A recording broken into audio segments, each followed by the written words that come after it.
اولین آدمانی که اسب‌ها را اهلی کردند رام کردند مردمان آریایی از سرزمین امروزه تاجیکستان و آسیای مرکزی میباشند که اسب‌ها را رام کردند و عموما مردمان زمانه‌های دوری ما نام‌هایشان را با نام اسب‌ها پیوسته کرده بودند.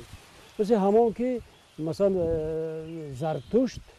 زرتشت اسپیتمان پدر او پروشاسپ نام داشت. پروشاسپ یعنی فربه کننده اسب. همچنین گرشاسپ نام داشتیم، لهراسپ نام داشتیم. نامی مثلا سیاوش که به اسب ارتباط دارد. مثلا اگر یک از شاهان مشهور منوچهر پسر او زراسپ نام داشت که نامی یعنی اسب زرین داشت. و این یکی دیگر نه تنها نامی اسب‌ها را آدمان داشتند بلکه همون معبدهایی که معبدهای زردشتی را مثل معبد بسیار بزرگترینی که در شاهنامه حکیم فردوسی و عموما در اوستا خیلی زیاد یاد می شود آذرگشست نام دارد، یعنی اسبی آتشین رخشان به این معنی است.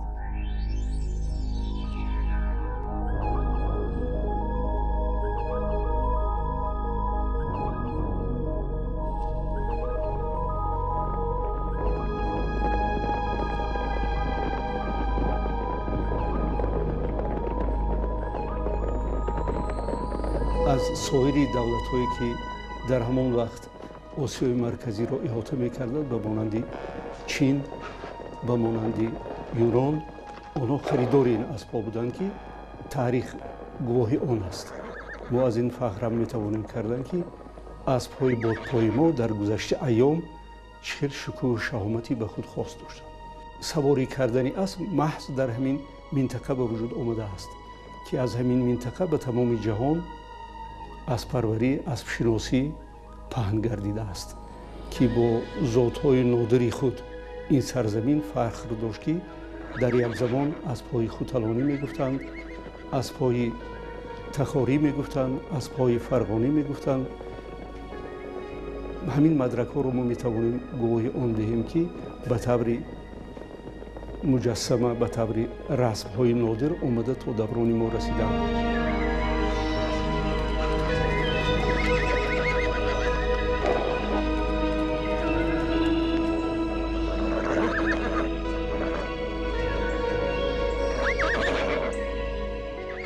اسب تاجیکی که در شاهنامه بارها به نام اسب ختلی یعنی اسب خوتلانی یاد می شود، حکیم فردوسی اسب تکاور می نامد. اسب تکاور یعنی این اسب بسیار نازکاندامی دونده است. اسب خسروی پرویز شبدیز نام داشت. اسب سیاوش بهزاد نام داشت.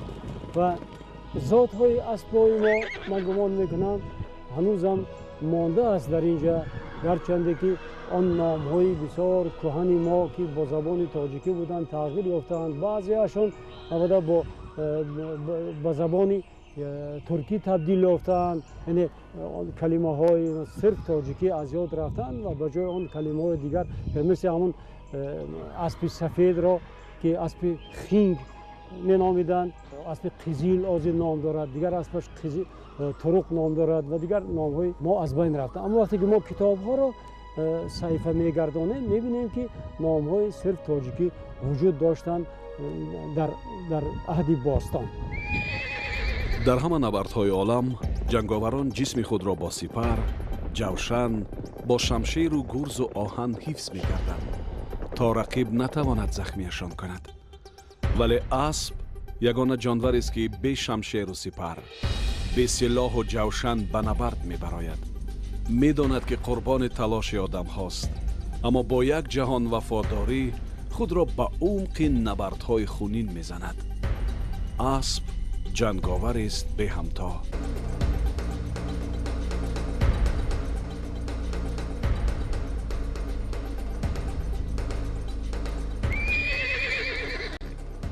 درباره اسب 90 داستان سراییده شده است. تا حالا جهانیان 56 تای آن را برخورداری دارند. از آن جمله آخران داستانی که از طرف میرزا عبدالقادر بیدل نوشته شده بود اون است. و همچنین یک شاعر همان دور علی صفی به این کارها دخالت داشتند. تمامی خصوصیت های اسب‌ها رو در شعر و نظم و نثر خود مجسم کردند.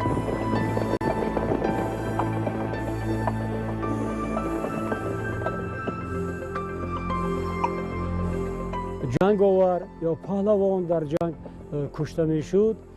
برای عزا گرفتن یال دومی اسب رو میبریدن که یعنی صاحبش رفته است از این تا آن زمانی که باز دوباره یال دومش برستد اون رو در عزا نگه می داشتند و از پشت تابوت پهلوان غالبا اسب را می بردند تا منزل آخرت پهلوان. همان گونه که وقتی که سهراب به دست رستم کشته می شود و وقتی که رستم می فهمد که او پسر خود را کشته است برای وطن او داد فغان می زند. همان گونه که بارها گفته ایم که وقتی که می پرسد که بگو تا چی داری ز رستم نشان که گوی باد و راز گردن کشان و وقتی که سهراب نشان می دهد مهره در دستش بوده را و برای عزاداری رستم پایان می شود سم اسبی سهراب را گرفته می بوسد و یال دومی اسب سهراب را می برد و از پس تابوت که رستم با دست خود تابوت می تراشد، تابوت تختگین می تراشد، سهراب را در آن گرفته و پیش پدر می برد. از پشت اسب سهراب از پشتش طویله می رود.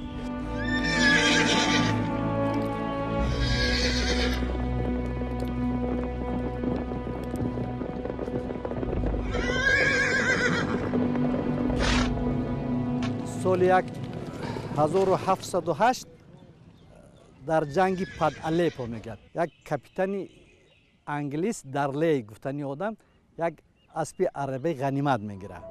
وقتی که اسب عربی را با بیتل انگلیسی جفت میکنن اسب حاصل میشود که از بسیار جهاتون نسبت عربی هم برتری دارد و نسبت اسب انگلیسی هم برتری دارد.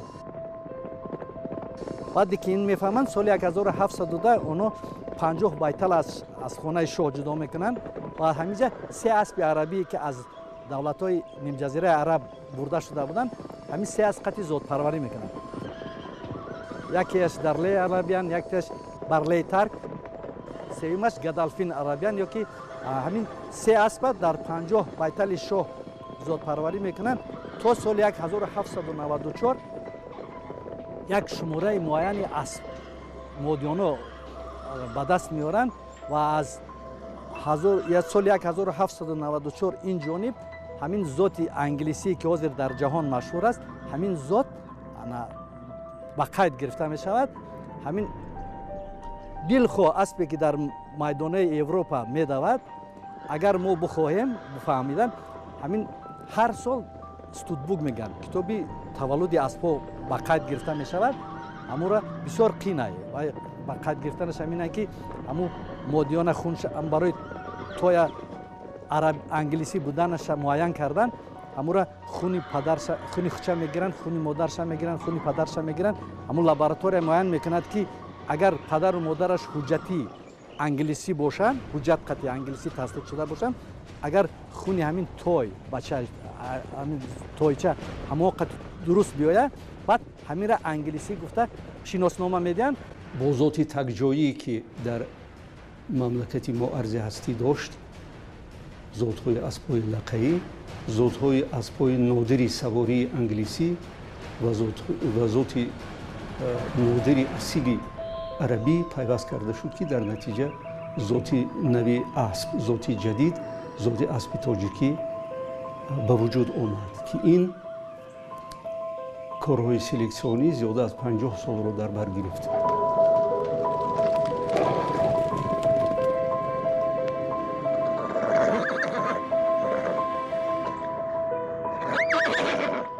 خوشبختانه دو پایگاه اخیر است که در بین اسبایی که از ناحیه‌ها میآیند در مسافه 1600 متر در پایگاه اخیران در مسافه 2000 متر سزاوار جای یکم گشتند.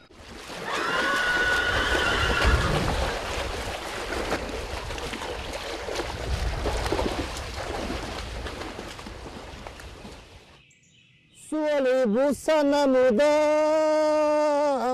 ولی تو لب نکشادی سوال بر جای رسید و من انتظار جوابم کسی که اگر از سواره کسی از سواره او کیفیه کیفی به معنی که الهام شاعریش میاد الهام ترودخونیش میاد الهام دواندنش میاد الهام پهلوانیش میاد این چیزی هست که در بالا سور میشه زمین تای پایته یا مثلی بچم بزرگ کرده هر وقت ای دوید ما را خرسندی آورد شادی آورد از همین لحاظ من این رفیق من نمیخوام با کسی توفه کنم یا بفروشم یا دیگر گپه من رفتم مادری همین را از مسکو خریداری کردم از مسکو خریداری کردم اومدم تا شهر تاشکند که همین تولد شد بسیار خرسندم شدم بعد دیدم که پیشانیش مثل رخش نشانه داره دست پیشش نشانه داره پشتش میبینه سفیدی را شانه راستش سفیدی داره من گفتم که پهلوان است این امکانیتی هست که ما باید این امکانیت در تاجیکستان یعنی که پیاده کنم در 2 سالگیش در مسابقه دویدن اشتراک کرد در 2 سالگی اشتراک کرد در 2 سالگی یکم اومد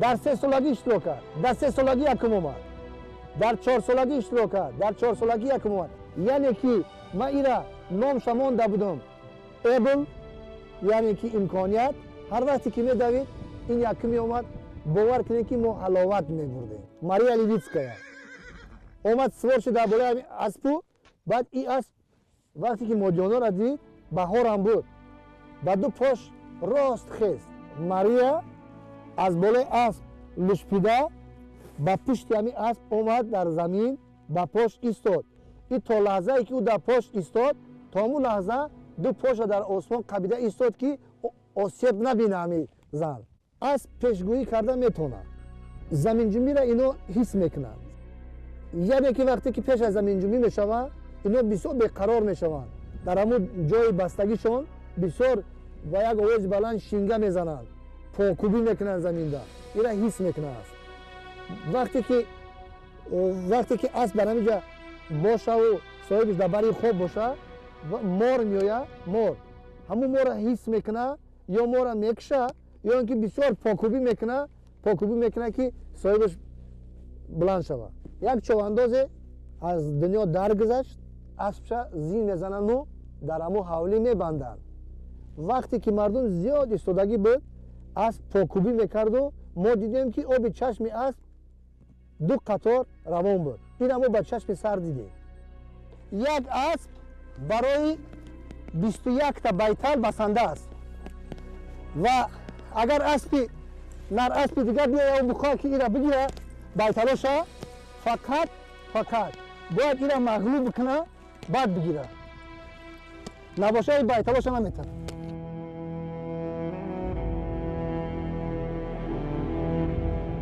ذات اسبای اصلی سواری انگلیسی این پیدایش آنها از ذات اسبای خوتلانی پیشتر به وجود آمدگی هستند ذات اسبای عربی هم اینچنین از همین ماورای آسیای مرکزی به وجود آمدگی هستند که اگر ریشه اینها رو گرفته موردی معاینت تحلیل کنیم آنها ریشه آنها به همین آسیای مرکزی آمده میرسند گفتن ممکن است مروری زمان بود شرایطی زمان بود در بیابان اسب از کجا میشه در خونکی ها اسب در کجا میشه بنابر اویدی رشد اویدی به وجود آوردن اویدی پرورش کردن یک شرایطی به خود خاصی در کار است که اسب در آنجا پرورش یابد که در همان دور و زمان آسیای مرکزی اویدی به وجود آوردن و رام کردن خانگی کرانیدن اسب خیلی راههای به خود خاص رو مهیا کرده است که عالمان همین رو خصوصا عالمان ساحه اسب پرور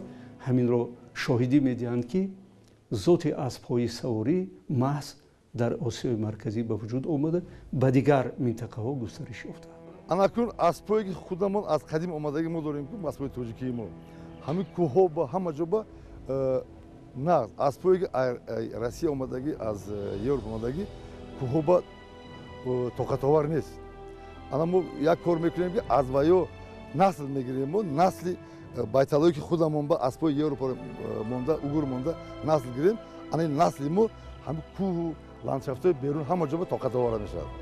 вақте ки зот ба константаи худ мубаддал мешавад, вай ба худ як қатор талаботҳоро талаб мекунад.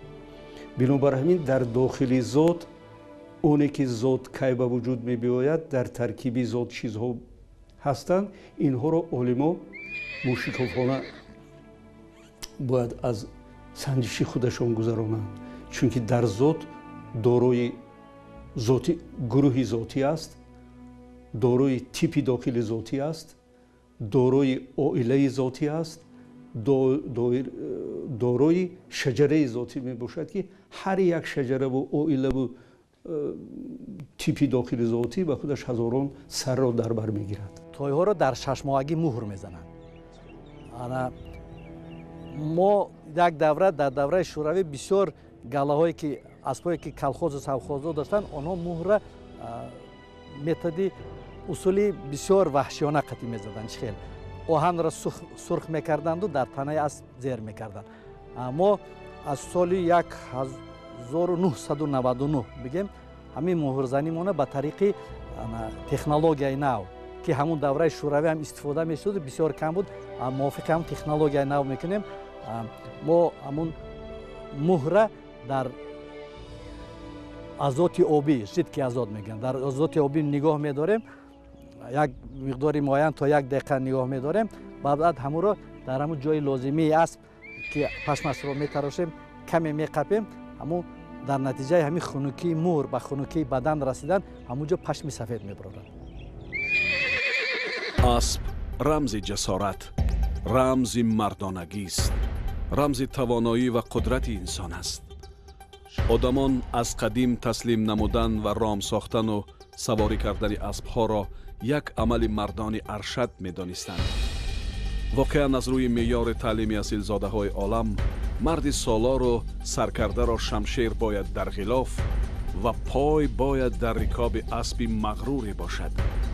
ҳузури асп ҳанӯзам як штрихи муҳимест дар тасвири симои ҷавонмарди асилзода.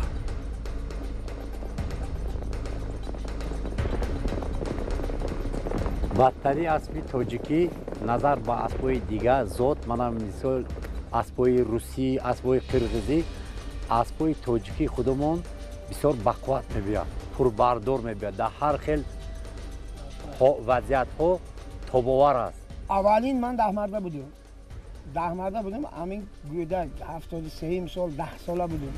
барои мен асп айхуно ман гӯспанда бурда рафта идам.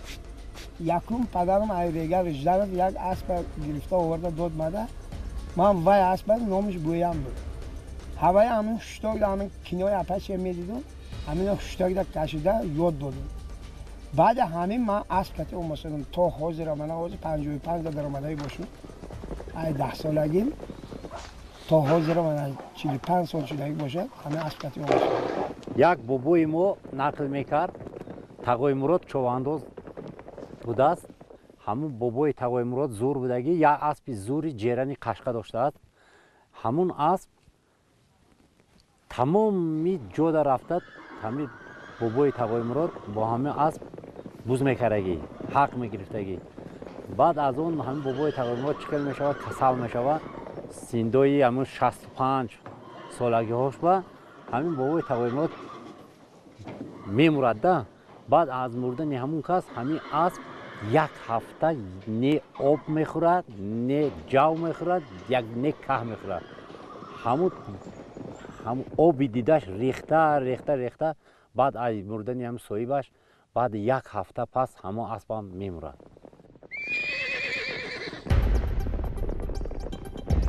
дар корзори пурдаҳшат, дар масири мусофират, дар зовияи барзгарӣ, дар нақлу ҳамл, дар созандагиву бунёдгорӣ, дар вомондагиву бечорагӣ, дар ғарибиву ҳаҷр, хулоса дар ҳама авзо асп коромадтарин дӯсти инсон буд, ҳаст ва мемонад.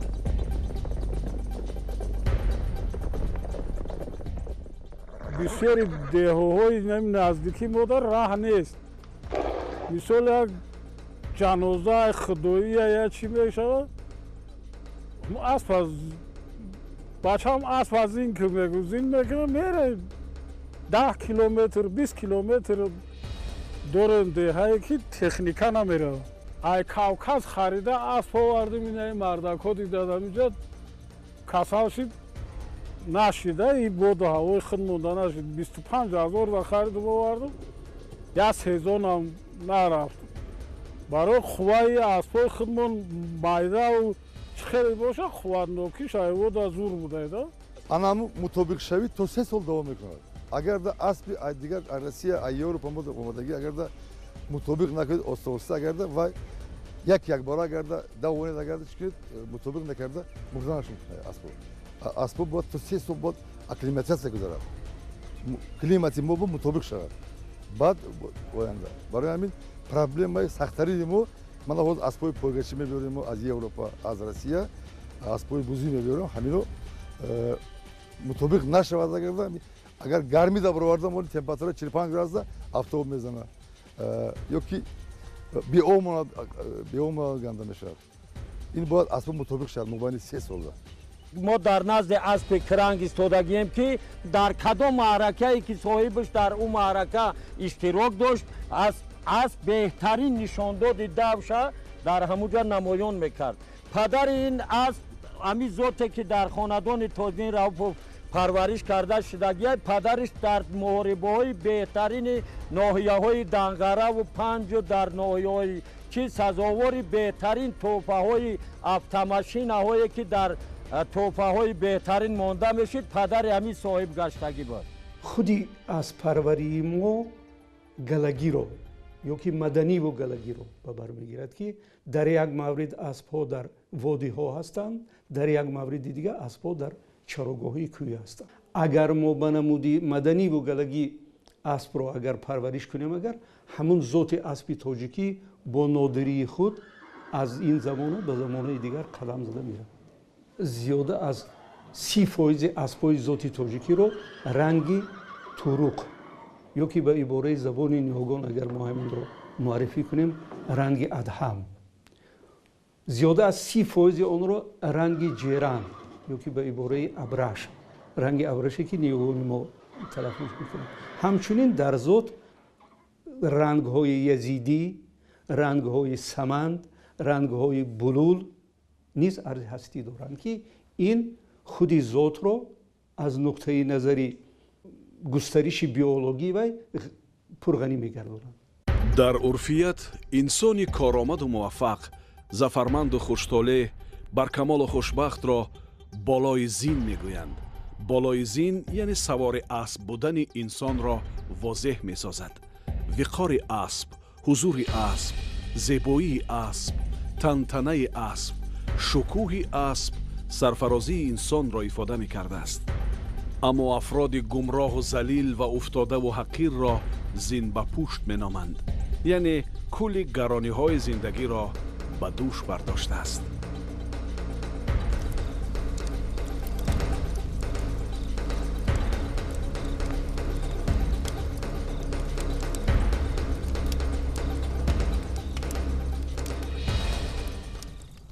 пеш ай давраи калхозӣ, мана давраҳои калхозӣ ки ҳамин дар ҳаминҷа 6-7 калхоз буд, ҳамин давраҳо падарои мо ҳамин мудири ферма буданд, ба аспарварӣ сари кор доштем.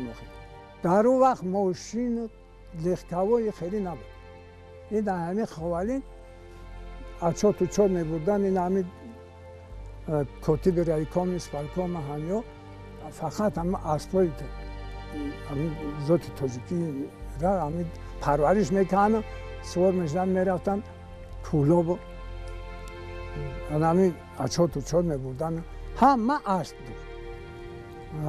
ҳозир ҳамун аспои ҳамун вақт, ҳамин аспи зоти тоҷикӣ ҳозир мода ҳастанд.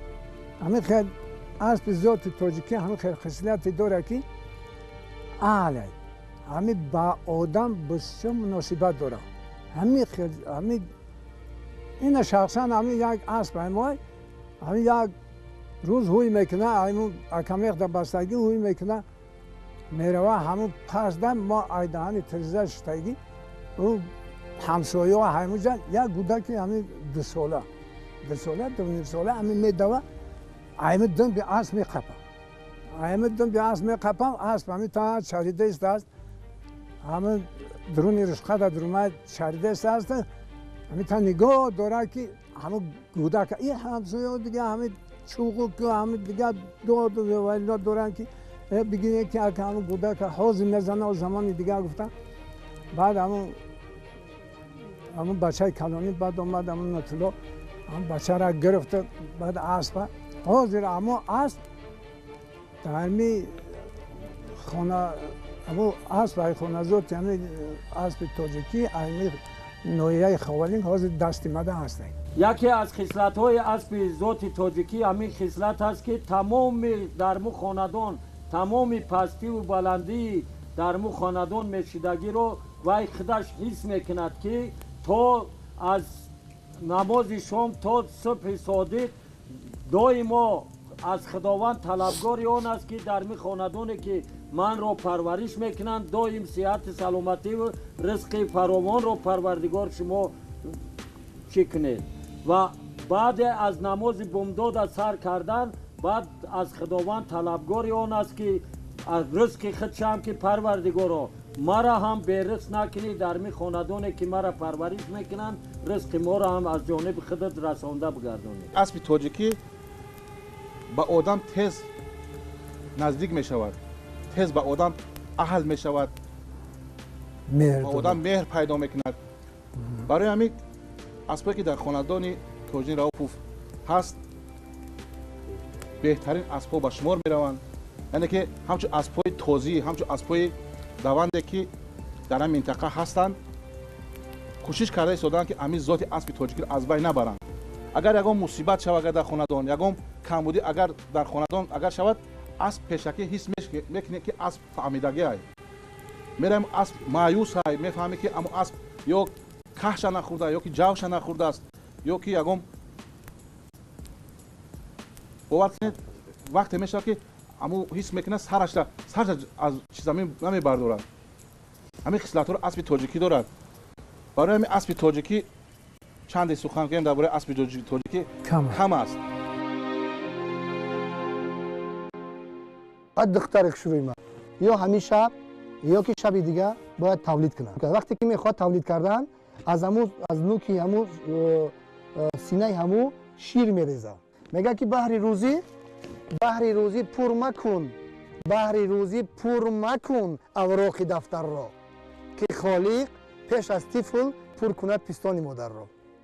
پیستان همین پر میشود وقتی که کوره تولد میشود از جاش خسته نمیتونه در بالای همون کوره میسته مثل که یک کس میجوشه میره همین خیل خودش میجوشانه در دهن همون کوره شیر میریزه که کوره بقوه چه آب خیزه. اینای ایغرا ای امریکا ورده من میره ایرا لقبش لیاپارد لایت ایرا ای امریکا وردم برای نسلگیری. بابای همیرا سیوم پکلینیشه.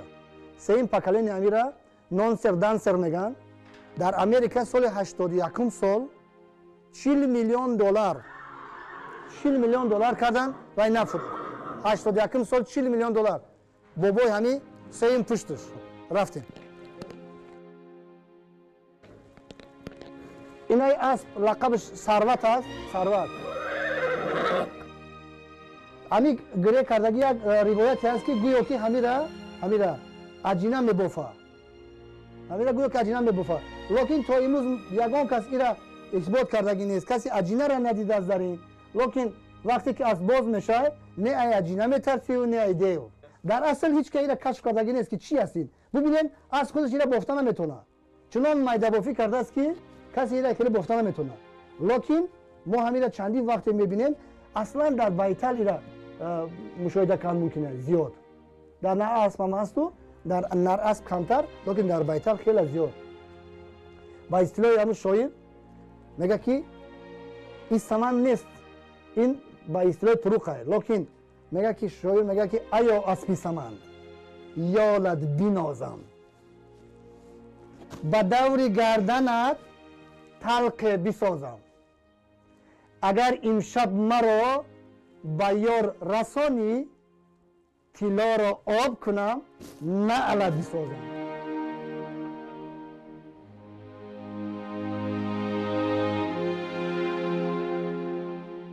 اسبازا پیرم نمیشوند. هر اسبازی را که ببینی که بالای تیاق راه میگرده اگر بالای اسب شینانیش مثل بچه 14 ساله میانش راست درباره اسب مینشینه. تاریخ گواهی آن است که زیاد از 350 سال شد که ذات اسب اصیل سواری انگلیسی به وجود آمده است. در نتیجه تاخت تازی خودی همون دولت انگلستان که به غنیمت میگرفت اسب و دیگر نمودهای چارو رو میگرفت و در نتیجه آمیزش اسبای تکجایی خود آنها ذات اصیل سواری انگلیسی رو به وجود آوردن که امروز همین ذات اصیل سواری انگلیسی در تمام جهان با کارشایمی خود صفتهای کاری خود در پایگاه به خود همتا ندارد.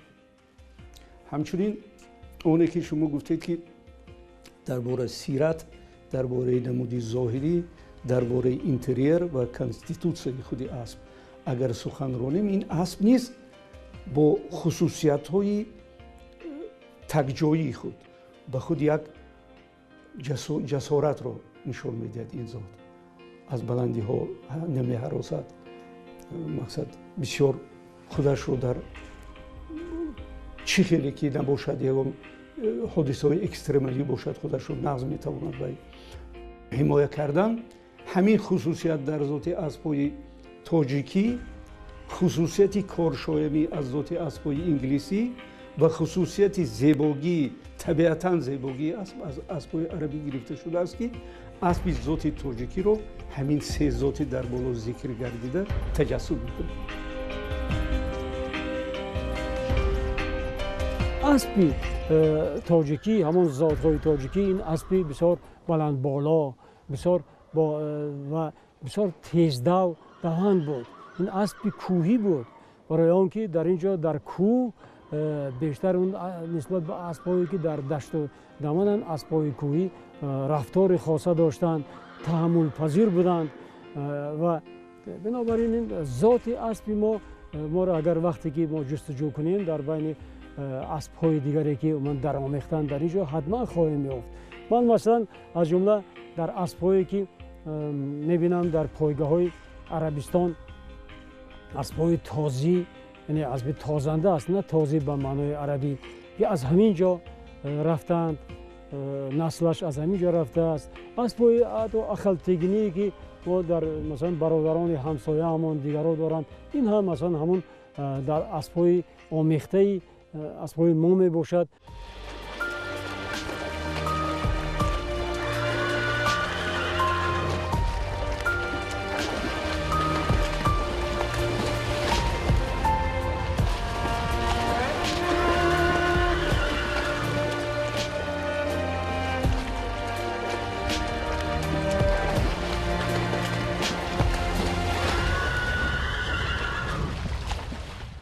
اسب بد نمی شود، نوابسته از کدام ذاتی که نباشد. هر اسب در زندگی امروزه ما جای منصب و مرتبه خود را دارد. هر اسب در یک جای استفاده می شود. اسبی که برای پایگاه، اسبی که برای فرض کردیم بارکشی، برای زمین ملایم کردن و دیگر و دیگر و دیگر. اسبای ما اگر یادتون باشد در دوره سوویتی یک نمود سپور بود. سه حربه و بسیار حربه گفتنی نمود سپور بود. یک سپورت همین، یک نمودی ورزش همین فقط با اسب اجرا کرده میشد. در همین نمود اسبای ما، مخصوصا اسبای تاجیکی بسیار ارزش بلند داشتند. مثال اسبای تاجیکی ما، مثال اسبای انگلیسی را که ما بسیار تعریف میکنیم برای دوی ایپادرومی، اگر این اسبا رو در دوی دراز 30 کیلومتر 40 کیلومتر استفاده کنیم، اینو او پرداشتی که اسب تاجیکی دارد این پرداشتی را ندارد. اسب 344 روز یا که 11 ماه عمردار میشد. بعد وقت تولد کردن حرکت کنید که اسب نزدیک شدن در کار نیست و стресс мегирад. То чо 30 кило, то 50, 60 амхел мешад. Айруи падар модар бошад. Агар аспои калон бошад, то 70 кило мешад тоҷа. Як тоҷа як рӯзда аз модараш то 4-5 литр, 6 литр шир мефурад. Агар да фавтида монад ва сунъӣ чӣ мекунем мо? Шири гов ягон чӣ кардем метем, лекин дар даруни шири гов бояд 1% бояд намак оши дошта бошад. Аспа умраш айруи китоби ил 50 сол.